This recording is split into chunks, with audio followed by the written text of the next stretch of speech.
అందరూ బాగున్నారా? బాగున్నా ఉన్నోళ్ళు చేతులెత్తండి. హల్లెలూయా. దేవుని వాక్యము విని ఇంకాస్త మనం బాగుందాం. దేవుని సన్నిధిలో అందువల్ల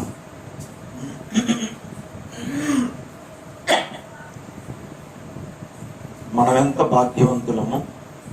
హల్లెలూయా.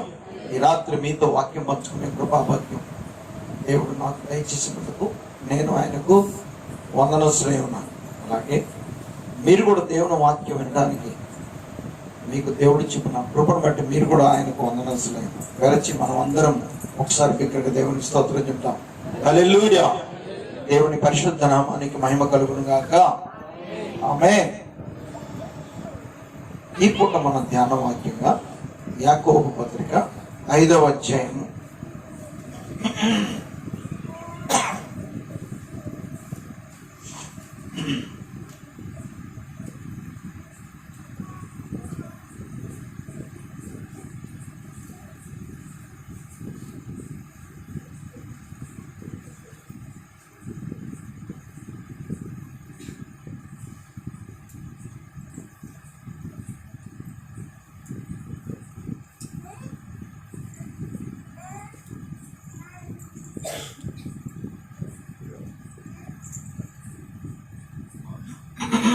పదహారు 17 చదువుకుందాం.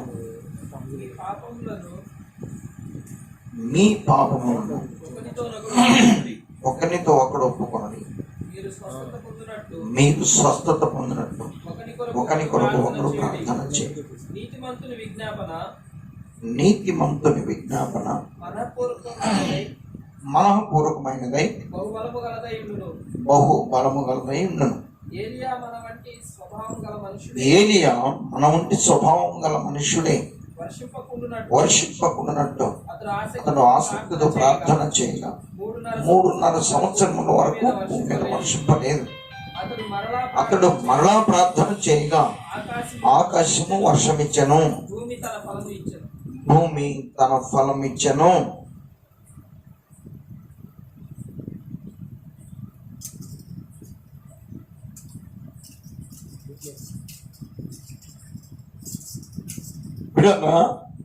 యాకోబు యేసు ప్రభువు యొక్క శిష్యుడు.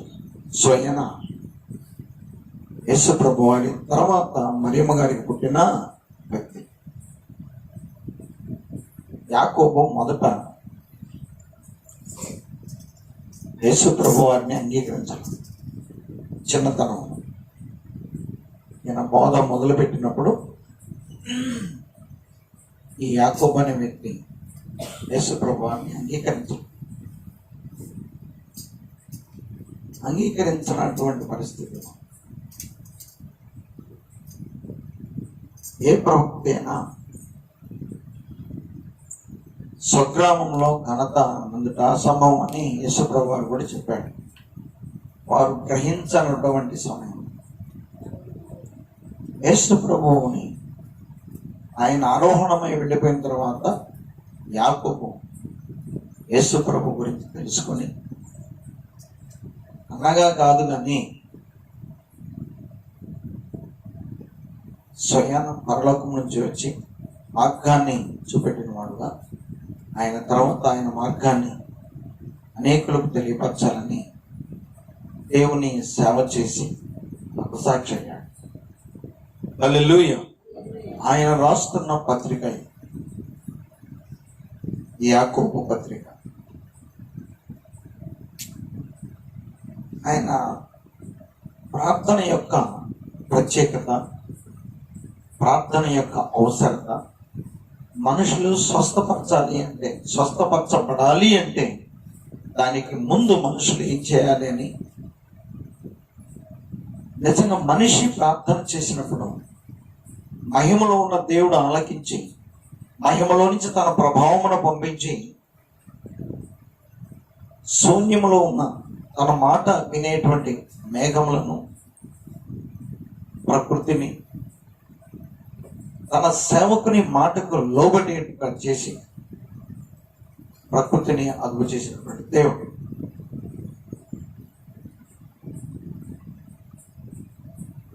మనలాంటి స్వభావం కలిగిన ఒక మనుషుడికి ప్రార్థన చేసినప్పుడు కొన్ని సాధ్యమైతే మనకెందుకు సాధ్యము కాదు, మీరు కొంచెం ఆలోచించండి అని ప్రార్థనలో జనులను పురికొల్పడానికి దేవుని చేత ప్రేరేపించబడి పత్రిక రాస్తాం. వాస్తవానికి యేసు ప్రభుకి ఈ లోక సంబంధమైన సహోదరుడు అయినప్పటికీ దేవుని యొక్క శక్తి ప్రభావములను ప్రార్థన ద్వారా దేవుని నుండి స్వస్థత పొందుకోగలమని, మనకు చాలా లోబట్టి అని పాత నిబంధన గ్రంథంలో కొంతమంది భక్తులను ఉదాహరించి ఇప్పటి కాలంలో మనుషులను బలపరిచే కోణంలో ఆయన యొక్క పత్రిక సాగుతూ ఉంటారు. మీకేమన్నా పొదవుగా ఉంటే ఆయన అడగండి, ఆయన మీకు ఇస్తాడని. అసలు వాక్యమును వినే మీరు మోసపోవద్దు. మీరు వాక్యమును ఎన్న వాక్యం విన్నట్టుగా మీరు కార్యాచరణలో పెట్టినట్టయితే మంచి ఫలితం అనుభవిస్తారని, దేవునికి ఇష్టమైన భక్తి ఎంతో, దేవుని సన్నిధులు మిమ్మల్ని మీరు తగ్గించుకుంటే ఆయన మిమ్మల్ని ఎంత హెచ్చిస్తాడో అని ఇక్కడ ఈ పత్రికలో చాలా వివరించాడు. లాస్ట్కి ఈ పత్రిక ముగింపులో ఆయన అన్నాడు, ప్రార్థన ముగింపుకు వచ్చి అసలు ప్రార్థన యొక్క సామర్థ్యత, ప్రార్థన చేసినందువల్ల మనం పొందే మేలులు ప్రత్యేకంగా వివరించి చెప్తున్నాడు. ఈ 16వ వచనంలో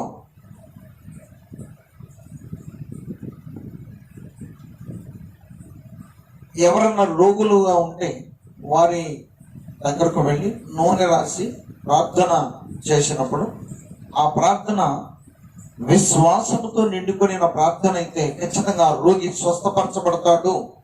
ఇక్కడ ఒకవేళ రోగి స్వస్థపరచబడకపోతే చేసే వాళ్ళలో లోపం ఉండవచ్చు, చేయించుకునే వాళ్ళలో లోపం ఉండవచ్చు.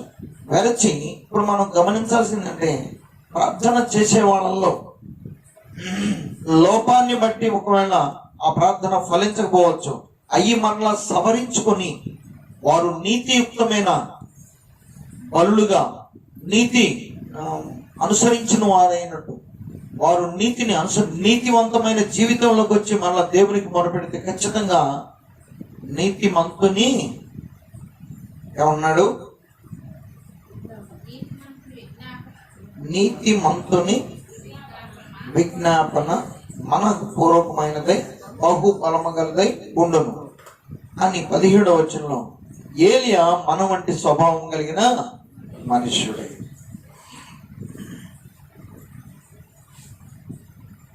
బైబిల్ గ్రంథంలో మన ఎత్తే మనంతలామే మనకంటే చాలా పరిమాణంలో చిన్నవాడైనటువంటిప్పటికీ దేవుని యొక్క కృప సంపాదించుకుంటూ దేవుని చేత బలపరచబడుతున్న వ్యక్తులు ఎన్నో అద్భుత కార్యాలు ఈ భూమి మీద జరిగించారు. దావీదు భక్తుడిని మనం చూస్తే శరీర పరిమాణంలో చాలా చిన్నవాడు, అతను చాలా పొట్టివాడు, చిన్నవాడు అయినప్పటికీ విశ్వాసంలో గొప్పవాడని, దేవునికి మొరపెట్టులో గొప్పవాడని, దైవ సంబంధంగా చాలా గొప్ప లక్షణాలు అతనిలో ఉన్నవి. ఇప్పుడు మనం నేర్చుకుంటున్నటువంటి ఈ మాటలను బట్టి ఏం గ్రహించాలంటే, మన వంటి స్వభావం కలిగిన ఒక మనుష్యుడు ప్రార్థన చేస్తే ఆకాశంలో అట్టి కార్యం జరగగా, అంటే వర్షము కురవద్దు అని ఆకాశం వైపు కన్నులెత్తి ప్రార్థన చేసినప్పుడు ఒక మనుష్యుడు వర్షం కురవలేదంట. మరలా ప్రార్థన చేసి వర్షం కురవమని ఆజ్ఞాపిస్తే వర్షం కురిసిందంట.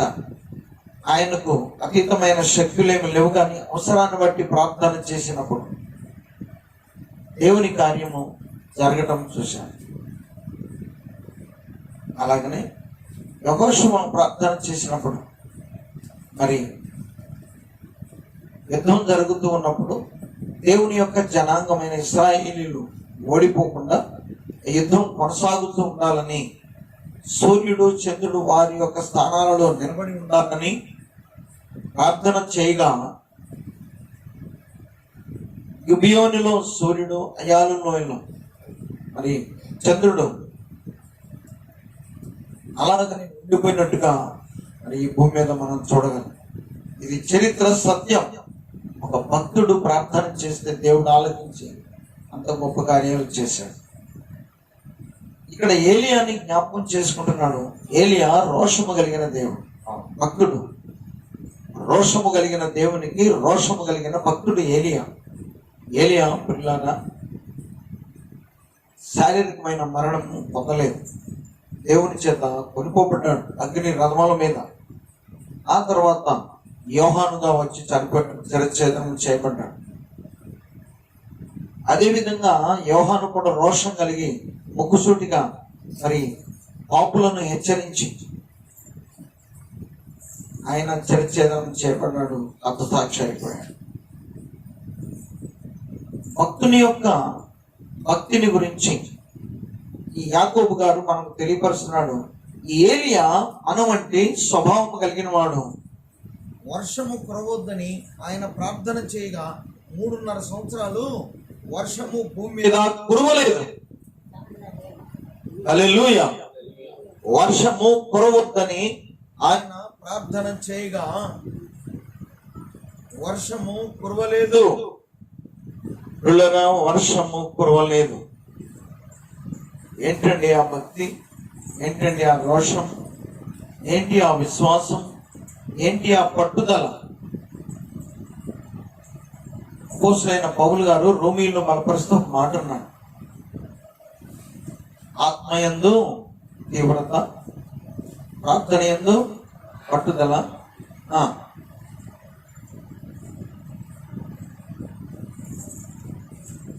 ఓర్పునందు సహనము కలిగా 3 విషయాలు చెప్పాడు అక్కడ. రోమీయులకు రాసిన పత్రిక 12వ అధ్యాయంలో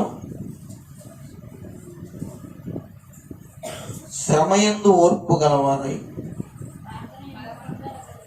నిరీక్షణ గలవారై సంతోషించు, శ్రమయందు ఓర్పు గలవారై, ప్రార్థన యందు పట్టుదల గలవారై, ఆత్మయందు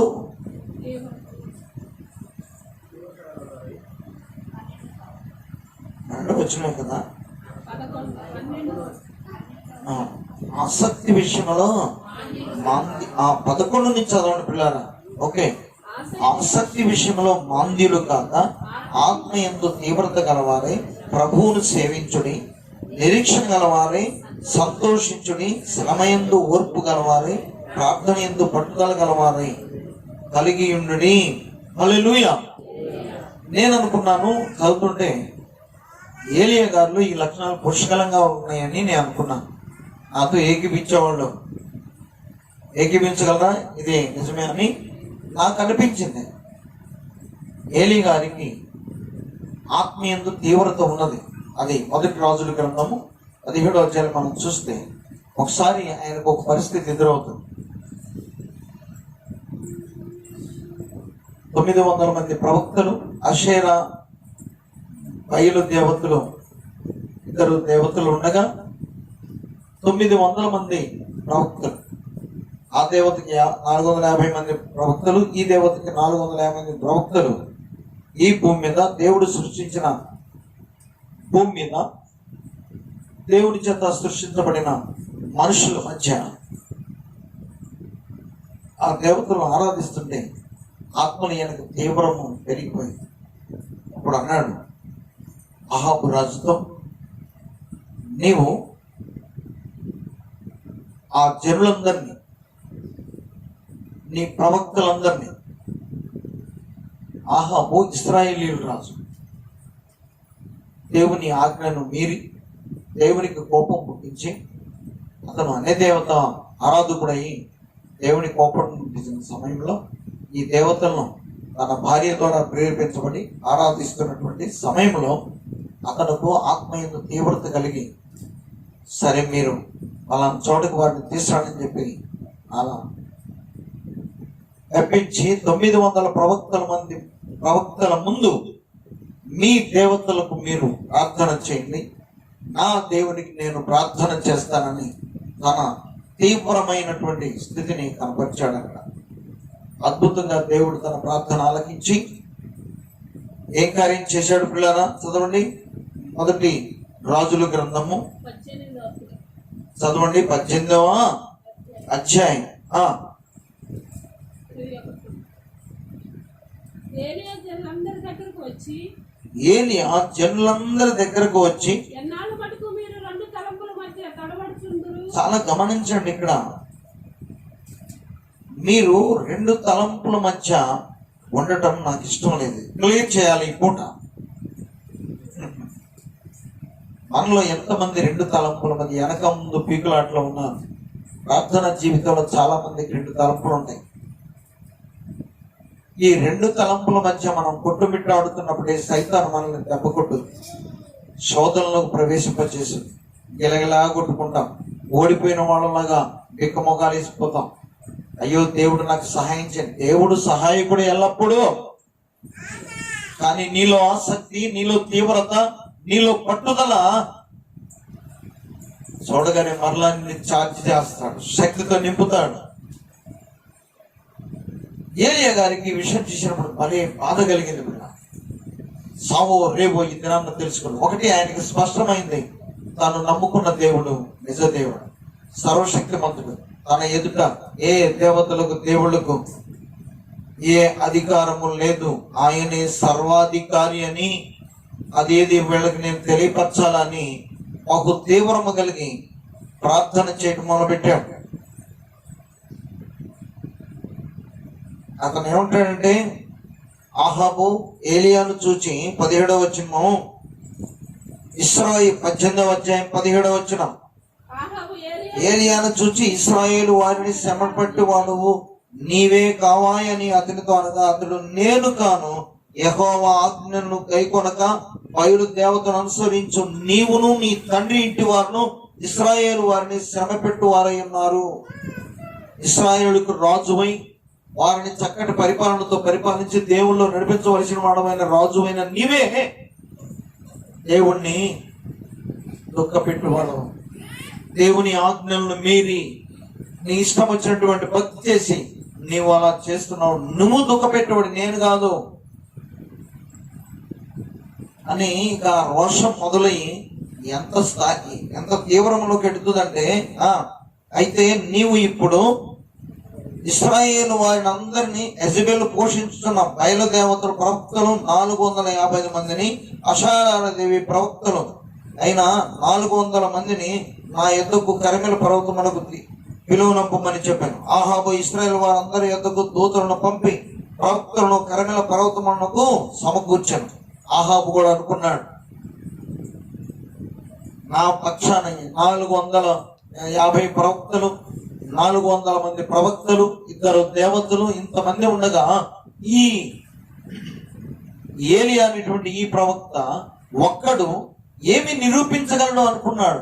ఒక పక్క నేను రాజుని, నా పక్షాన 450, 850 మంది ప్రవక్తలు ఉన్నారు, ఇంతమంది ప్రవక్తలు, నేను రాజుని, 2 దేవతలము, మేమందరము కలిసి ఒక్క సేవకుడు, ఒక్క ప్రవక్తను ఎదిరించలేమా అని ధైర్యం వహించాడు. ఏలియా అంటున్నాడు, కర్మెల పర్వతమునకు వారందరిని పిలిపించాడు. పిలిపించిన తర్వాత ఆయన అంటున్నాడు,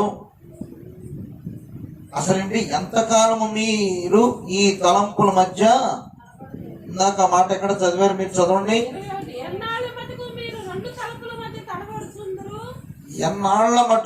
రెండు తలంపుల మధ్య తడబడుచుందురు. యెహోవా దేవుడైతే ఆయనను అనుసరించుడి, బయలు దేవుడైతే వారిని అనుసరించుడని ప్రకటన చేయగా జనులు అతనికి ప్రత్యుత్తరము ఒక్క మాట పలుకకపోయిరి. అప్పుడు ఏలియా యెహోవాకు, ప్రవక్తలైన వారిలో నేను ఒక్కడనే శేషించి ఉన్నాను, అయితే బయలకు ప్రవక్తలు 450 మంది ఉన్నారు, మాకు 2 ఎడ్డనివ్వడి, వారు వాటిలో ఒకదాన్ని కోరుకొని దాన్ని తునకలుగా చేసి క్రింద అగ్ని ఏమీ వేయకుండానే దాన్ని కట్టెల మీద ఉంచవలను. 2వ ఎద్దును నేను సిద్ధము చేసి క్రింద అగ్ని ఏమీ వేయకుండానే దాన్ని కట్టెల మీద ఉంచుదను. తరువాత మీరు ఆ దేవత పేరు పెట్టి ప్రార్థన చేయండి. నేనైతే యెహోవా నామం బట్టి ప్రార్థన చేయదును. ఏ దేవుడు కట్టెలను తగులబెట్టుట చేత ప్రత్యుత్తరం ఇచ్చునో ఆయనే దేవుడు నిశ్చయించుదము రండి అని ఏలియా మరలా వారితో చెప్పగా జనులందరూ ఆ మాట మంచిదని ప్రత్యుత్తరం ఇచ్చారు. ప్రజలు ఉన్నారు, ప్రజల మధ్య వీరున్నారు, వీరితో ఒక పక్క 450 మంది ప్రవక్తలు, 850 మంది ప్రవక్తలు, రాజు ఉన్నారు. ఒక పక్క ఒకే ఒకడు శేషించిన వాడైన ప్రవక్త ఏలియా. ఏలియా ధైర్యము, పట్టుదల, తీవ్రత మనం ఇక్కడ చూడాల్సింది. తన నిరీక్షణ కార్యము జరగలేదు, ఖచ్చితంగా జరుగుతుందనే పట్టుదల. ఆ నిరీక్షణతో, పట్టుదలతో, తీవ్రమైన మనస్తత్వంతో దేవుని యందు నా దేవుడు గొప్పవాడు, నేనెందుకు భయపడాలి. అప్పుడు ఆ ఎద్దులను అటు చేసి వారు వారు తమకు ఇవ్వబడిన ఎద్దును సిద్ధం చేసుకొని ఉదయం మొదలుకొని మధ్యాహ్నం వరకు 25 వచ్చినప్పుడు ఏలియా బయలు ప్రవక్తలను పిలిచి, మీరు అనేకులై ఉన్నారు కనుక మీరే మొదట ఎద్దును కోరుకొని సిద్ధము చేసి మీ దేవతలను పేరు పెట్టి ప్రార్థన చేయండి. అయితే మీరు అగ్ని ఏమీ క్రింద వేయవద్దని చెప్పగా వారు తమకు ఇవ్వబడిన ఎద్దును తీసుకొని సిద్ధము చేసి ఉదయం మొదలుకొని మధ్యాహ్నం వరకు బయల మా ప్రార్థన వినమని బయలు పేరు పెట్టి ప్రార్థన చేసి, కానీ ఒక్క మాట అయినా ప్రత్యుత్తరం ఇచ్చేవాడు ఎవడను లేకపోగా వారు తాము చేసిన బలిపెట్టుకున్న గంతులు వేయ మొదలుపెట్టి మధ్యాహ్నం కాగా ఏలియా, వాడు దేవుడై ఉన్నాడా, పెద్ద కేకలు వేయుడి, వాడు ఒకవేళ ధ్యానం చేయించున్నాడేమో, దూరమున ఉన్నాడేమో, ప్రయాణం చేయించున్నాడేమో, వాడు నిద్రపోవచ్చున్నాడేమో, మీరు ఒకవేళ లేపవలసి ఉన్నదేమో అని అపహాస్యము చేయగా. అర్థమైందండి? కొంతమంది సుప్రభాత సేవని చేస్తారు, ఉయ్యాలు లూపుకుంటా మా దేవుడు మేలుకొల్పుతున్నామని చేస్తారు.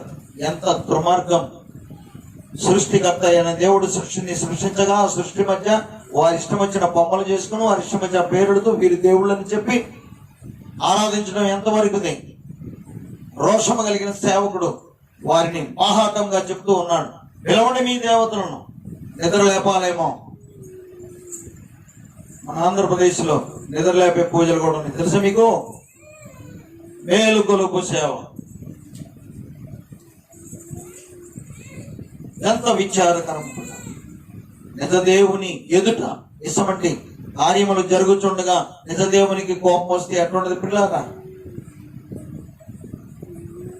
అలాగా చెప్తూ ఉన్నప్పుడు ఏలియా రోషము కలిగి అలా వారిని హేళన చేస్తూ ఉన్నప్పుడు వారు ఏమి చేయలేక ఇంకా రోషం తెచ్చుకొని వాళ్ళు కూడా ఏం చేశారు తెలుసా? వారి ఒళ్ళు పగలగొట్టుకున్నారు. ఇక వాళ్ళకి తీవ్రత పెరుగుతున్నది. వాళ్లకు తీవ్రత పెరిగిన వాళ్ళ శరీరాలు పగిలిపోవడమే తప్ప ఏమన్నా. కానీ ప్రార్థనలో నీకు రోషము కలిగి, పట్టుదల కలిగి, నిరీక్షణ కలిగి, నీవు ఆత్మలో తీవ్రత కలిగి నువ్వు ప్రార్థన చేస్తే నీ ఒంటిలో ఉన్న బలహీనతలు పారిపోతాయి. హల్లెలూయా! నీ మీద పనిచేస్తున్న దురాత్మలు పారిపోతాయి. ఇది నిజం. నువ్వు నమ్మితే. నువ్వు నమ్మకుండా రెండు ధోరణుల మధ్య నువ్వు ఉండి, రెండు ధోరణుల మధ్య నీ ఉంటే వాటిని ఈ రోజు ఏలియా ఖండించినట్టుగా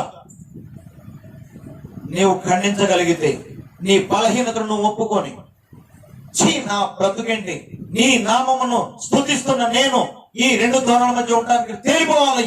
ఈ రాత్రి నీ రోషం తెచ్చుకుంటే, ఆత్మలో తీవ్రత కలిగి నువ్వు గర్తించితే యేసయ్య నీ పక్షాన కార్యం చేయడా? ఏలియా మన వంటి స్వభావం కలిగిన వాడే, రోషం తెచ్చుకున్నాడు. వాళ్ళు ఎంతమందిని చూడలా, వారికి ఎంతమంది దేవతలని చూడలేదు. తన దేవుడు సర్వశక్తిమంతుడైన దేవుడు, అదొక్కడే ఆయన ధైర్యం. హల్లెలూయా! ఆ ధైర్యాన్ని నువ్వు గుండె నుండి తెచ్చుకొని గద్దిస్తున్నప్పుడు నిన్ను భయపెట్టడానికి ఏ శక్తికి ధైర్యం ఉంటుంది?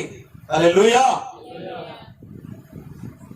ఏలియా వాళ్ళని హేళన చేస్తున్నాడు, వాళ్ళకు రోషం వస్తుంది. ఆ రోషంలో వాళ్ళు ఏం చేశారో చూడండి. వారు మరి గట్టిగా 28వ వచనం చదవండి. వారు మరి గట్టిగా కేకలు వేయించు రక్తము కారు మట్టుకు తమ మర్యాద చొప్పున కత్తులతోనూ శస్త్రములతోనూ తమ దేహములను కోసుకొనుచు ఉండిరి. ఈ ప్రకారము మధ్యాహ్నమైన తర్వాత అస్తమయ నైవేద్యం అర్పించు సమయం వరకు వారు ప్రకటన చేయొచ్చు వచ్చిరి గాని మాట అయిన ప్రత్యుత్తరం ఇచ్చేవాడు ఎవడైనను లక్ష్యము చేయువాడైనను లేకపోయాను. అప్పుడు ఏలియా, నా దగ్గరకు రండి. హల్లెలూయా! నా దగ్గరకు రండి. ఏం మాట్లాడి మీరందరూ నా దగ్గరకు రండి. చూశారుగా వారిని? నా దగ్గర నిజ దేవుని కార్యం నేను చూపిస్తాను. నా విశ్వాసంతో, నా ప్రార్థనతో. ఎంతో ధైర్యం ఉండాలండి. హల్లెలూయా. చావో రేవో, ఇది విశ్వాసమునకు పరీక్ష. అర్థమైందా? నా దగ్గరకు రండి అని పిలిచాడు. పిలిచి జనులందరూ అతని దగ్గరకు వచ్చిరి. అతడు కింద పడద్రోయబడి ఉన్న యెహోవా బలిపీఠంలో బాగు చేసి యెహోవా ఏందంట కింద పడద్రోయబడి ఉన్న యెహోవా బలిపీఠంలో బాగు చేసి, ఈ ఆహాబు మదమెక్కి అన్ని దేవతల అభిమానముతో భార్య యెజబెలు చెప్పినట్టుగా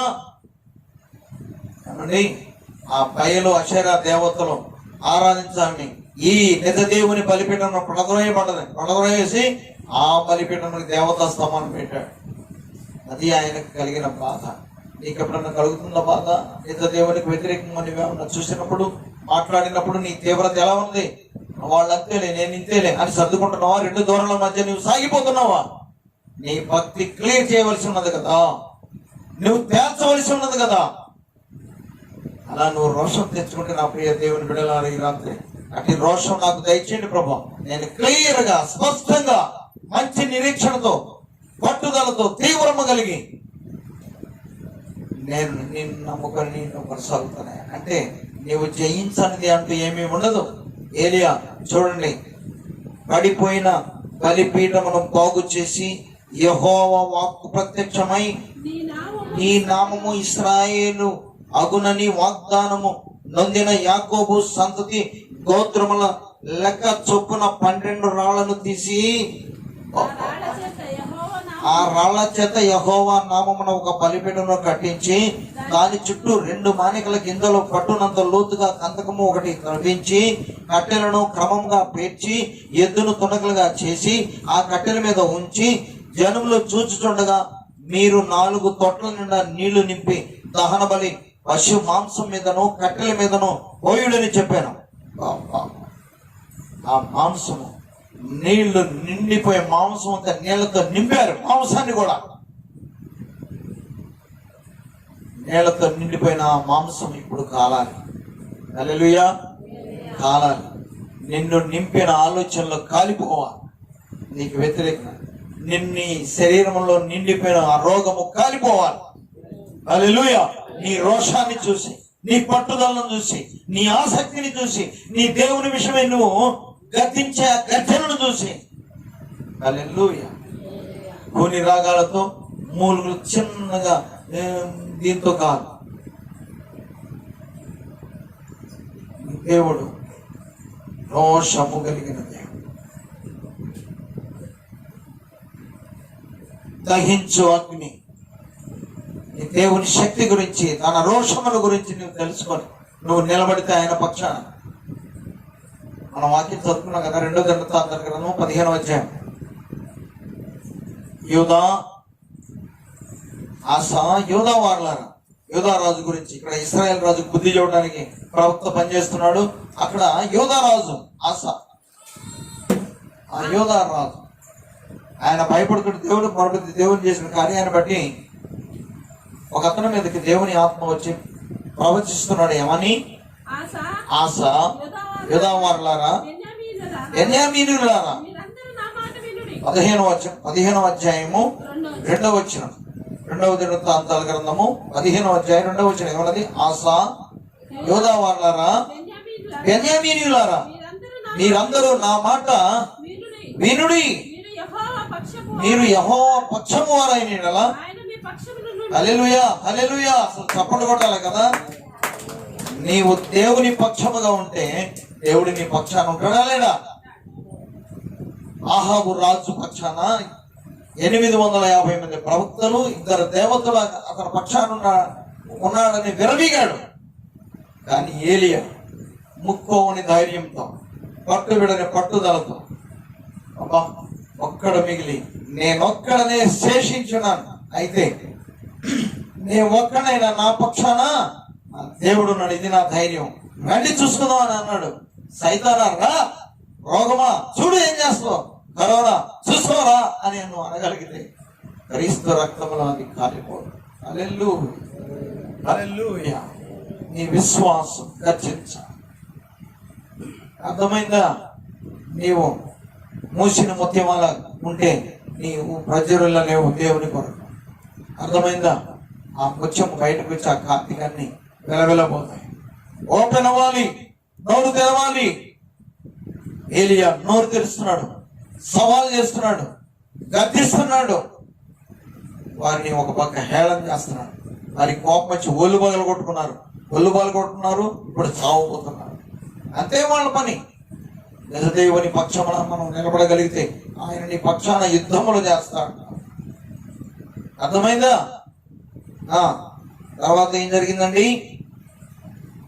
12 రాళ్ళు తీసుకొని బలిపీఠమును కట్టించి దాని చుట్టూ పోసి ఆ కట్టెల మీద ఉంచిన జనులు చూచుండగా మీరు 4 తొట్టులను నింపడని చెప్పాడు. 34 వచ్చిన. అది అయిన తర్వాత 2వ మారు ఆ ప్రకారమే చేయడు చెప్పగా వారు 2వ మారును అలాగే చేసి 3వ మారును చేయుడు అనగా 3వ మారును చేసిరి. అప్పుడు ఆ నీళ్లు బలిపీఠము చుట్టూను పొర్లి పారిను, మరియు అతడు కందకమును నీళ్లతో నింపాను. అస్తమయాన్ని ప్రవక్త ఏలియా దగ్గరకు వచ్చి ఇలాగు ప్రార్థన చేసెను. హల్లెలూయా. ఇలాగు ప్రార్థన చేసెను. యెహోవా అబ్రహాము, ఇస్సాకు, ఇశ్రాయేలుని దేవా, ఇశ్రాయేలుల మధ్య నీవు దేవుడవై ఉన్నావనియు నేను నీ సేవకుడనై ఉన్నాననియు ఈ కార్యములనియు నీ సెలవు చేత చేసిదననియు ఈ దినమున కనపరచుము. హల్లెలూయా. హల్లెలూయా. పరిపూర్ణమైన విశ్వాసం, పట్టుదల కలిగిన ప్రార్థనతో, నిరీక్షణ కలిగి హృదయపూర్వకంగా దేవునికి మొరపెట్టినప్పుడు ఆయన కార్యములు కనపరుస్తాడా లేదా? తప్పకుండా కనపరుస్తాడు. ఇదే మనకు రుజువు అండి. యెహోవా నా ప్రార్థన ఆలకించుమయ్యా. యెహోవా నీవే దేవుడు అనియు నీవు వారి హృదయములను నీ తట్టు తిరగ చేయదు అనియు ఈ జనులకు తెలియనట్లుగా నా ప్రార్థన అంగీకరించుము. అతడు ఇలాగూ ప్రార్థన చేయుచుండగా యెహోవా అగ్ని దిగి, హల్లెలూయా, యెహోవా అగ్ని దిగి నీ మీద, నీ ఇంటి మీద యెహోవా అగ్ని దిగినప్పుడు నీ మీద వ్యర్థమైనవి ఉంటాయా? నీ లోపల వ్యర్థమైనవి ఉంటాయా? అగ్ని దిగి వచ్చేట్టుకు నువ్వు ప్రార్థన చేయడానికి బదులు నువ్వేదో చిన్న స్వరం ఎంతకంటే నాకు ఓపిక లేదని నువ్వు మౌనంగా ఉంటే ఎంత గురించి చెప్పండి. దయచేసి గర్జించండి. విశ్వాసము చెప్పండి, పట్టుదల చెప్పండి. హల్లెలూయా. అలా ప్రార్థన చేయనప్పుడంట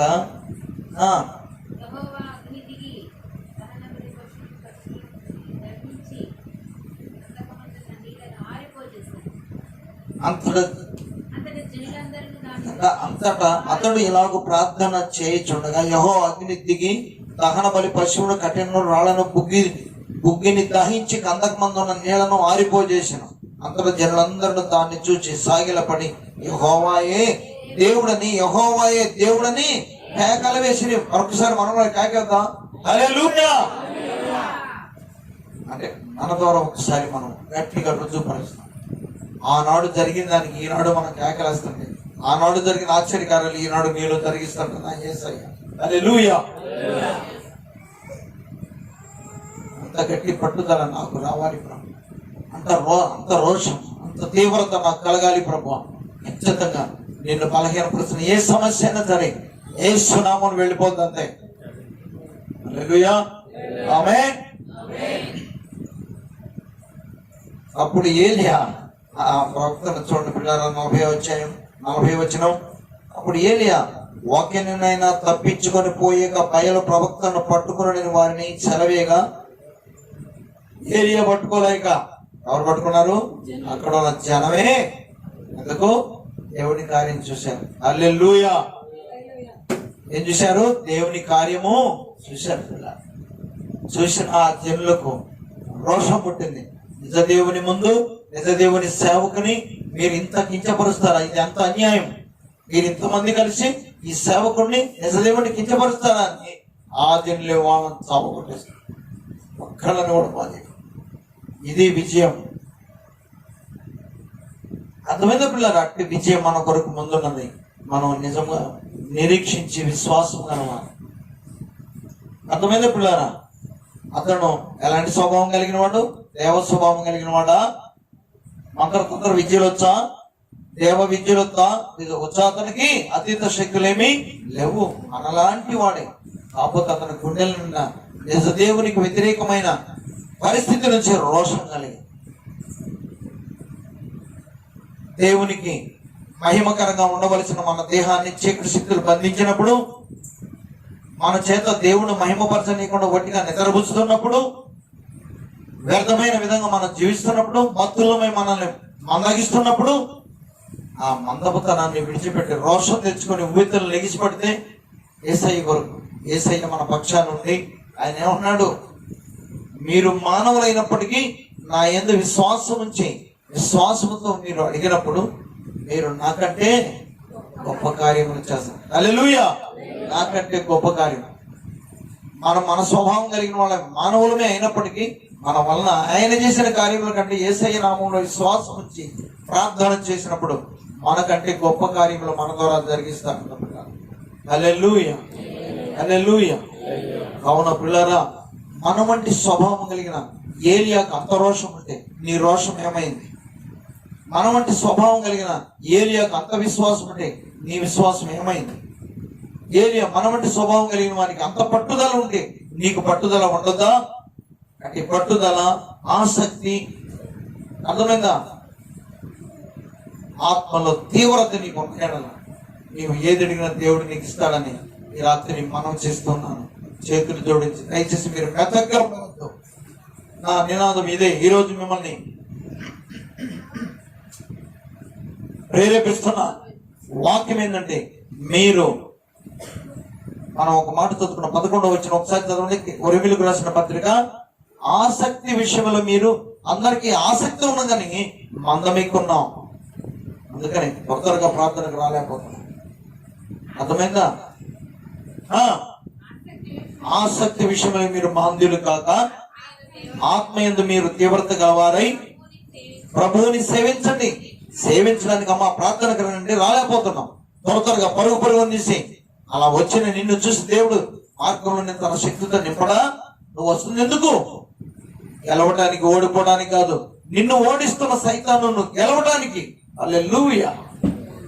అట్టి కృప దేవుడు మీకు దయచేయను కాక. ప్రార్థన చేద్దాం. కళ్ళు ఉంచండి అందరూ.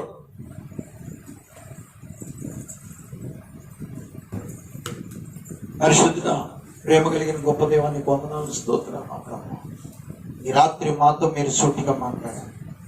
ఒక వ్యక్తిని మీరు జ్ఞాపకం చేసుకొని, అతను మా వంటి స్వభావం కలిగిన వాడిని ప్రభువా, అతను నాయన వర్షం కురవద్దంటే 3.5 సంవత్సరాల వర్షం కురవదు. వర్షం కురవాలంటే మళ్ళీ కురిసిస్తున్నాడు.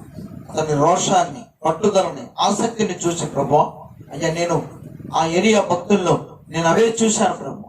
అవి మా సంఘానికి నేర్పాలని, మా బిడ్డలను ఉత్తేజపరచాలని, రోషవంతులు చేయాలని, పట్టుదల కలిగిన వాళ్ళగా చేయాలని, ఆత్మల తీవ్రత కలిగిన వారిగా చేయాలని ప్రభు. మా వారిని ఎక్కడ మాంద్యం లేకుండా చురుకైన వారిగా మా వాళ్ళని సిద్ధపరచాలని, మా సంఘాన్ని, సహవాసాన్ని. ఈ రాత్రి నీ వాక్యాన్ని పంచుకున్నాం ప్రభు. ఆ వాక్యములను విన్న మేమందరము ఆనాడు ఏరియా బలపడినట్లుగా మేము బలపడటానికి మాకు సహాయం చేయండి. ఆ బిడ్డలు ప్రభు నీ సన్నిధిలో మోకరించి ప్రార్థన చేయించుండగా నాయన నీ శక్తిని బలమును పొందుకొని అయ్యా రేపటి నుంచి వారికి ఎదురయ్యే ప్రతి చీకటి శక్తి, అంధకార శక్తులను అయ్యా అనే దేవతల యొక్క ప్రభు ఆచారములు, అయ్యా కుయుక్తులను ప్రభు ఎదుర్కొనగలిగిన ఆత్మశక్తి వీరికి ఇచ్చేది. నీ వాక్యం విన్నారు ప్రభు. నీ వాక్యము మమ్మల్ని అన్ని విధాలా బలపరిచే వాక్యం ప్రభు. నీ వాక్యము సత్యవాక్యము, జీవవాక్యము నాయన, వెలుగై ఉన్న వాక్యం. స్వయాన మీరే మీ వాక్యమై ఉన్నారు కనుక మిమ్మల్ని మేము ఈ రీతిగా తెలుసుకున్నందుకు వందనాలు, స్తోత్రాలు.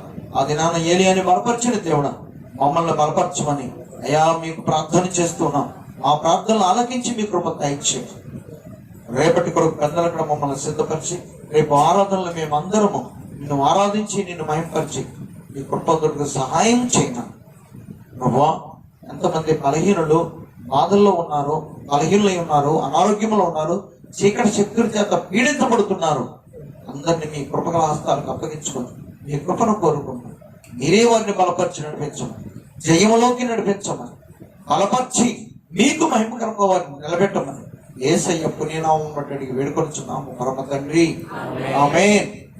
పరలోక తండ్రి యొక్క ప్రేమ, క్రీస్తు ప్రభువారి యొక్క కృప, పరిశుద్ధ ఆత్మదేవుని యొక్క అన్యోన్య సహవాసం ఇప్పుడును ఎల్లప్పుడును మన ప్రభు అయిన క్రీస్తు రాకడ వరకు మనందరికి తోడుగా ఉండి నడిపించును గాక. మా అందరికి వందనాలు. రేపు ఎక్కువ